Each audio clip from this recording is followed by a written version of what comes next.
Halo pemirsa, apa kabar? Sinfo Dunia Sepekan hadir memberikan informasi peristiwa unik dan menarik yang kami rangkum dalam Sinfo Dunia Sepekan. Bersama saya Dewi Manik, inilah Sinfo Dunia Sepekan selengkapnya.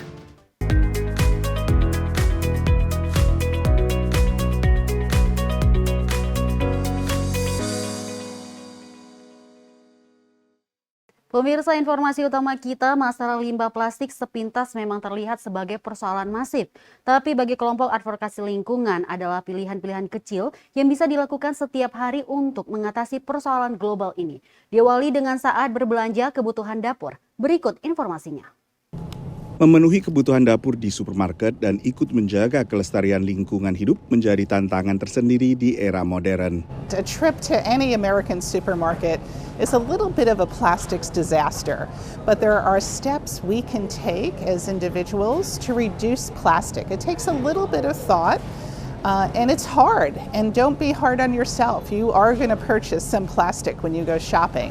Judith Eng adalah mantan regulator dari Badan Perlindungan Lingkungan AS atau EPA yang kini memimpin organisasi advokasi lingkungan Beyond Plastics. Menurutnya konsumen bisa mengurangi dampak lingkungan belanja sehari-hari dengan membuat pilihan-pilihan kecil tapi penting.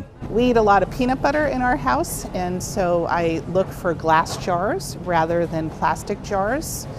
We bought some oranges that I put in my reusable bag, my produce bag.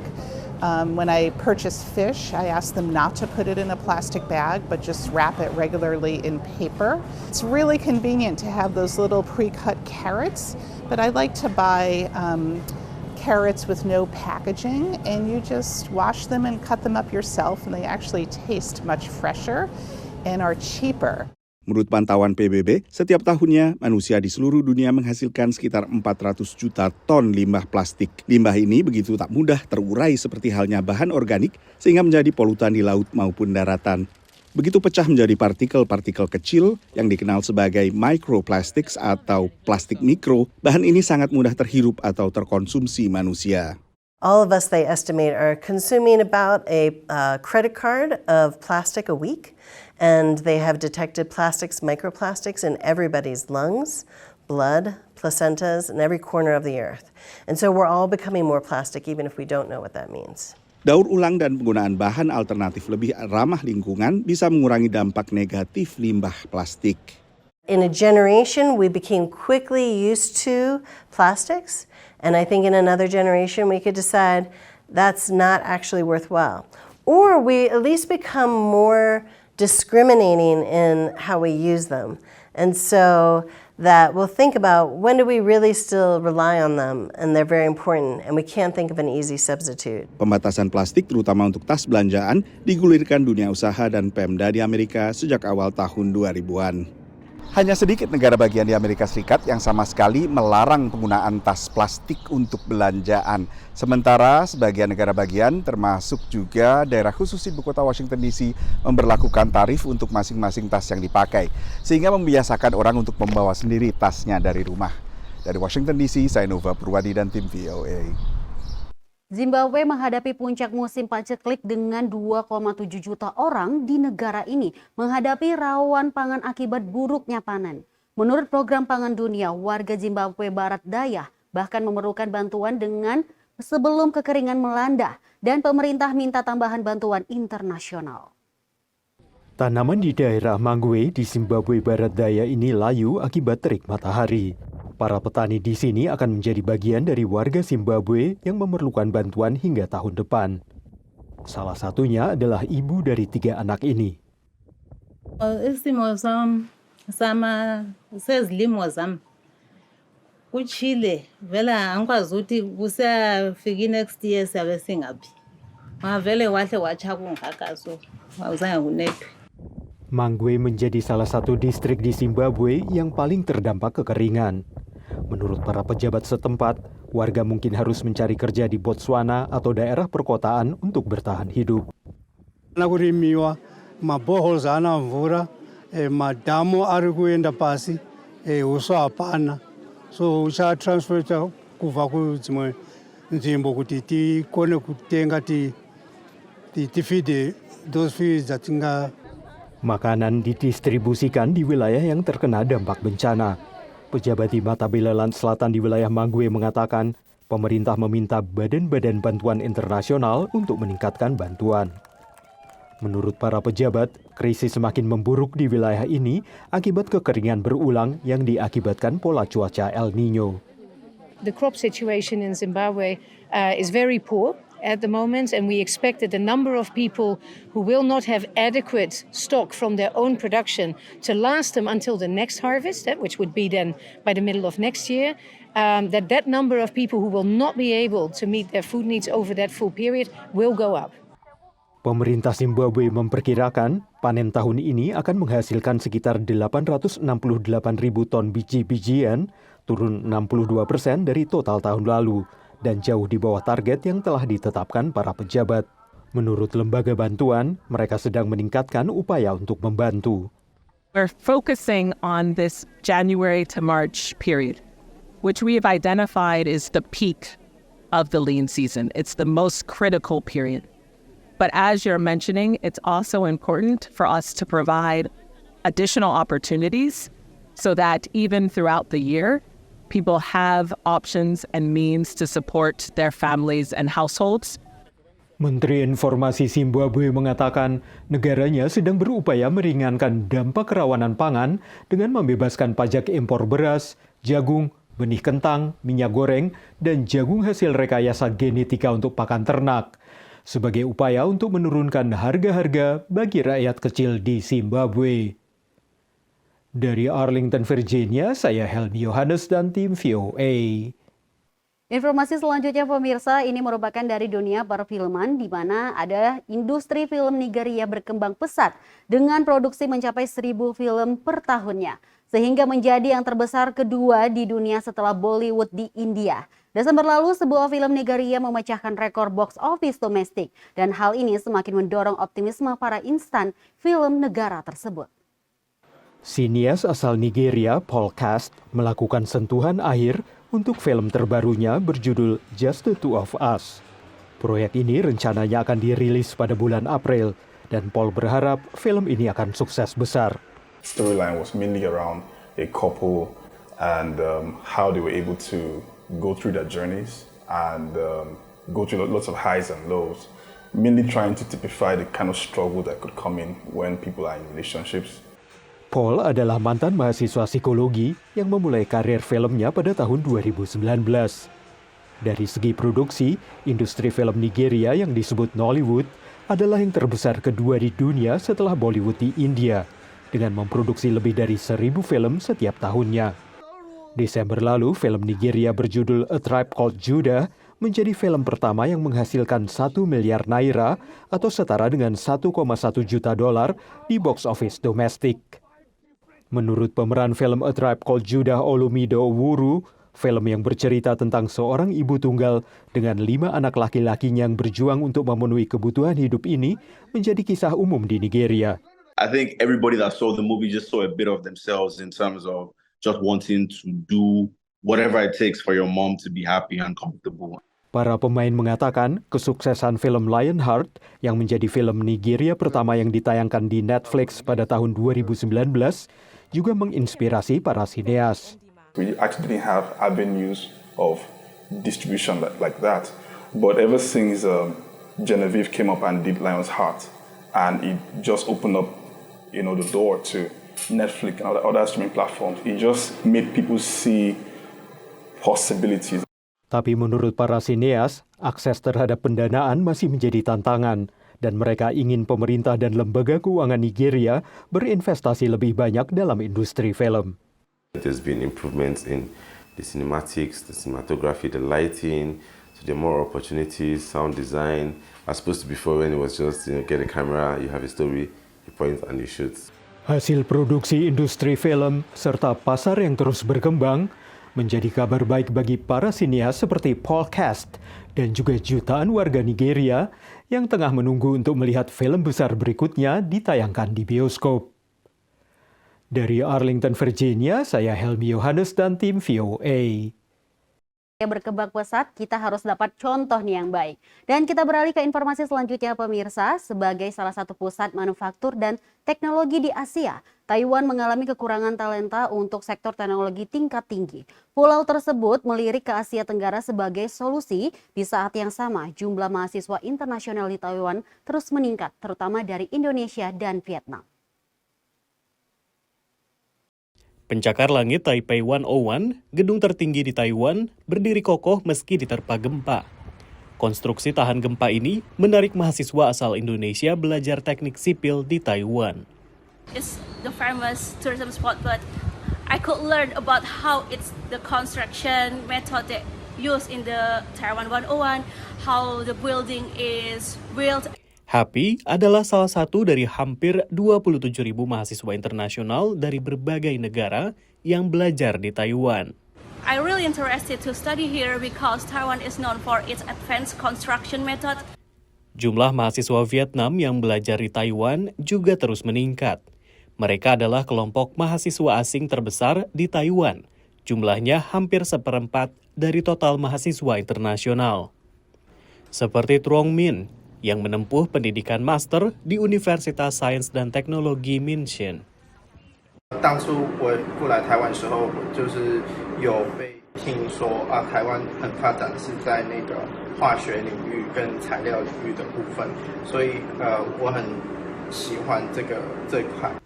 Pelajar seperti Happy dan Truong adalah jawaban atas kekurangan tenaga kerja dengan keterampilan di bidang teknologi di Taiwan. Masalah ini diperparah dengan menurunnya angka kelahiran di pulau tersebut.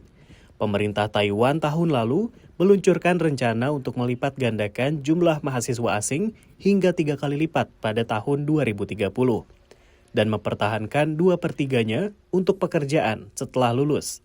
Pulau ini telah melihat Asia Tenggara sebagai jalur untuk mencari bakat-bakat baru.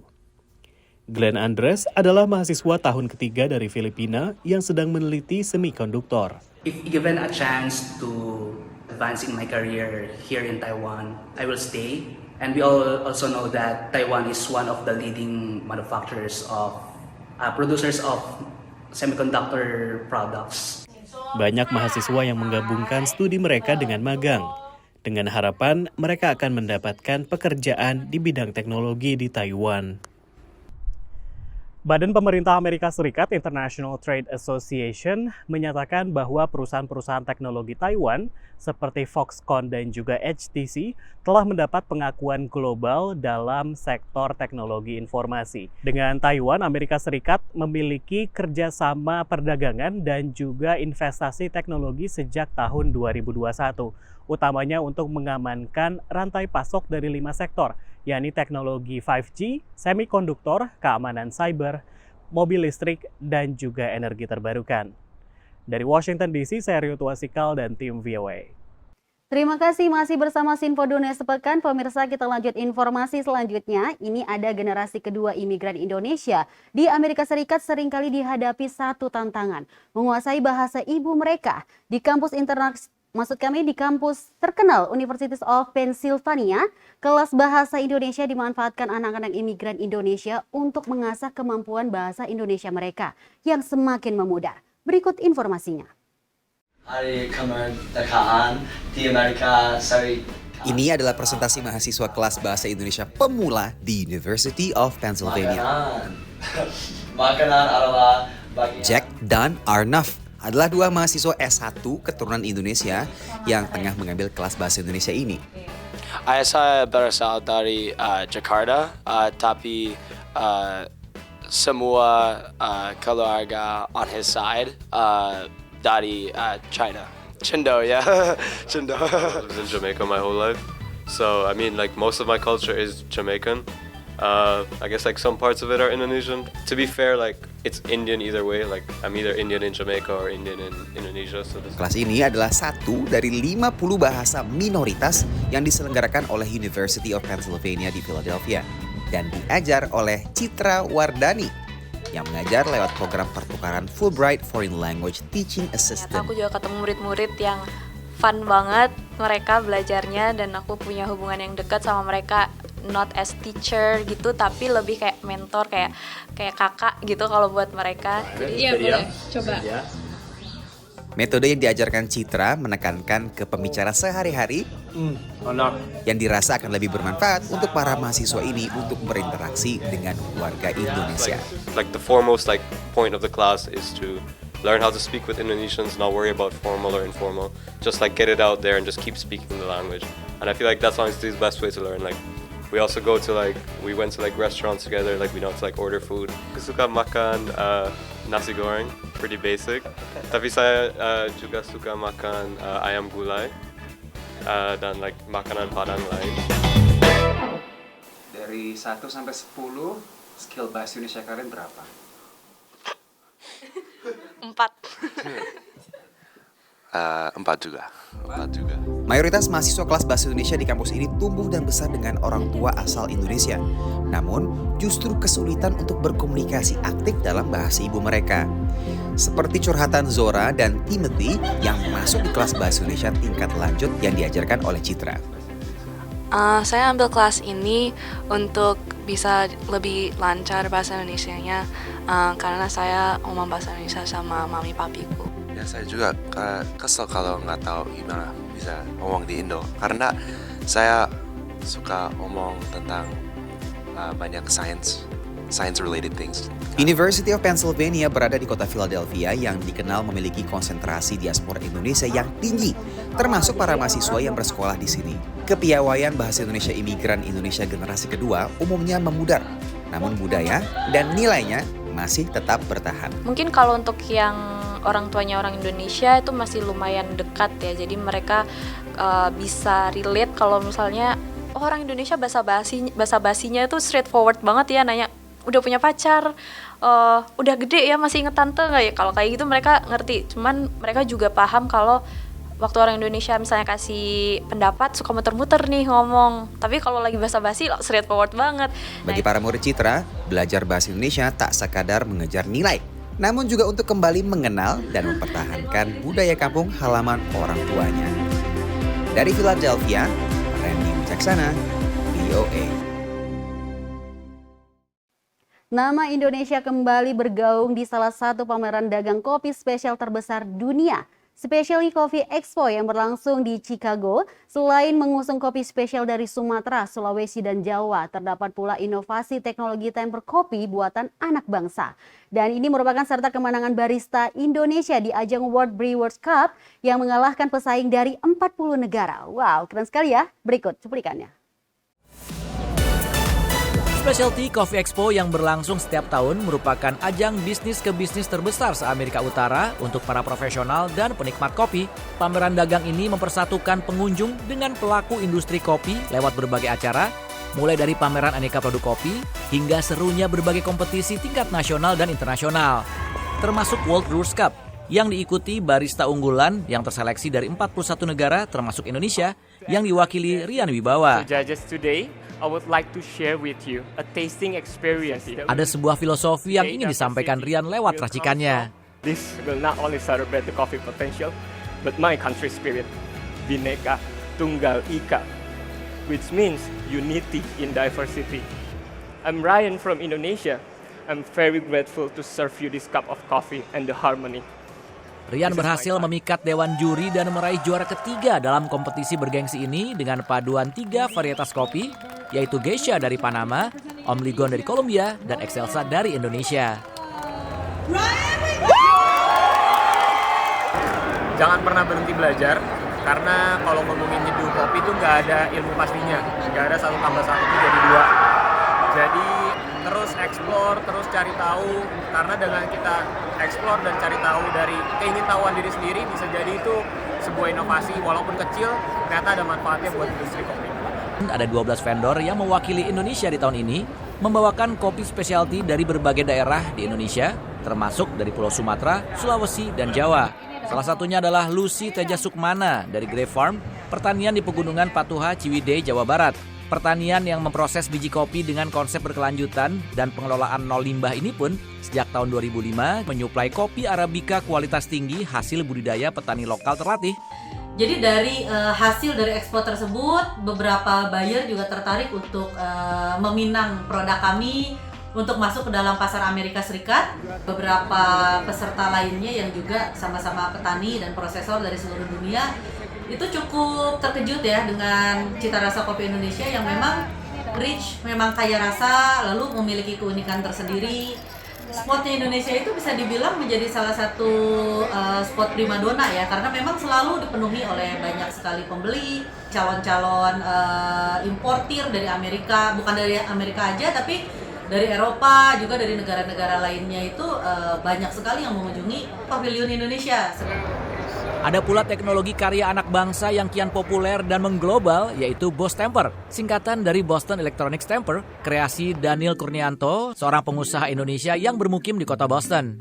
Boss Temper merupakan temper kopi elektronik, alat pemadat bubuk kopi untuk espresso yang portable, di mana temper elektronik berguna menjaga konsistensi kepadatan bubuk kopi yang sulit didapat dengan temper manual.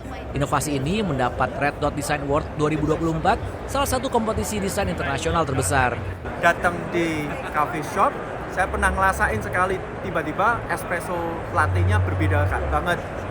Terus lama-lama belajar proses bikin espresso, terus jadi ketahuan ternyata untuk bikin espresso harus tamping, dan tamping itu manual dan susah untuk precise. Dari latar belakang engineering, saya bikin solusi dan ternyata banyak banget animonya, banyak banget orang yang tertarik karena ini sangat unik, nggak ada di dunia satupun. Jadi saya akhirnya file patent yang di Amerika dan di beberapa negara internasional. I love the Bose Temp. I use it every morning to make my coffee. I think it's simple, consistent, and makes a beautiful tamping solution for my house. Tim Indonesia secara rutin mengusung kopi Indonesia di salah satu pameran kopi spesial terbesar dunia ini. Dari Chicago, Illinois, Irfan Ihsan, Aryatna Budianto, dan Dania Iman, VOA. Wah, bangga sekali rasanya nama Indonesia terus berkibar nih. Patut dicontoh untuk pemirsa. Baik, kita lanjut dengan informasi selanjutnya pemirsa. Yang satu ini berkaitan dengan olahraga yang selalu menjadi resolusi di awal tahun untuk hidup sehat. Memilih berdiri daripada duduk seharian, atau jalan cepat, lari, atau bersepeda daripada kemana-mana menggunakan mobil, atau pilihan tangga daripada menggunakan lift. Inilah sebagai salah satu saran peneliti kebugaran setelah menelaah dari 15.000 lebih responden di berbagai negara. Berikut cuplikannya. Tahun baru 2024 telah tiba.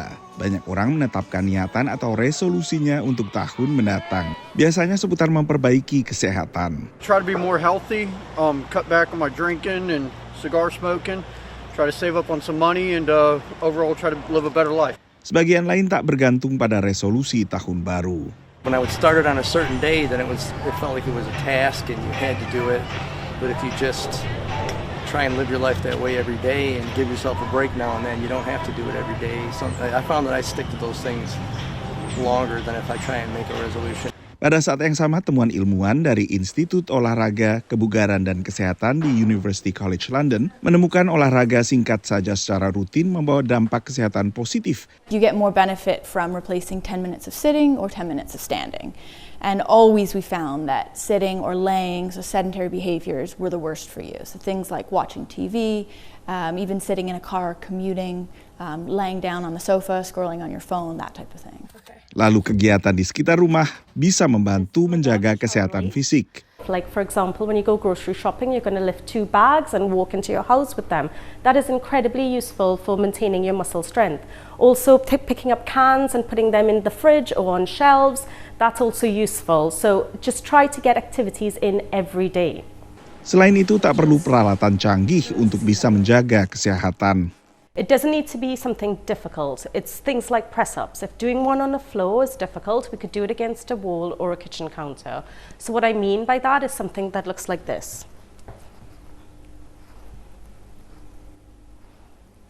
Sementara bentuk gerak fisik yang dipilih tak harus yang intens seperti berlari. This isn't running for everyone. This could be brisk walking. So brisk walking is a great way to raise your heart rate. So get outside, go out for a walk for 20, 30, 40 minutes if you can. And the more exercise you do, the more fast-paced walking, the better your heart will start to work. So actually, you can think about this like doing a bicep curl for your heart. So the more that you're putting strain on your heart, asking it to work hard to pump blood to your muscles, the more efficient it's going to become. Keinginan mengurangi berat badan atau lebih langsing biasanya melandasi resolusi tahun baru untuk lebih sering berolahraga memasuki tahun baru. Tapi lebih penting lagi, menurut peneliti dari University College London, adalah bagaimana mencegah penyakit kardiovaskuler. Dan temuan mereka menunjukkan olahraga beberapa menit saja dilakukan secara rutin lebih bermanfaat daripada tidak melakukan aktivitas fisik sama sekali. Dari Washington DC, saya Nova Purwadi dan tim VOA. Pemirsa, demikian informasi Sinpo Dunia Sepekan kali ini. Tetap saksikan program Sinpo Dunia Sepekan setiap Sabtu dan Minggu hanya di Sinpo TV. Saya Dewi Manik dan mewakili tim yang bertugas. Pamit undur diri, selamat berakhir pekan dan sampai jumpa.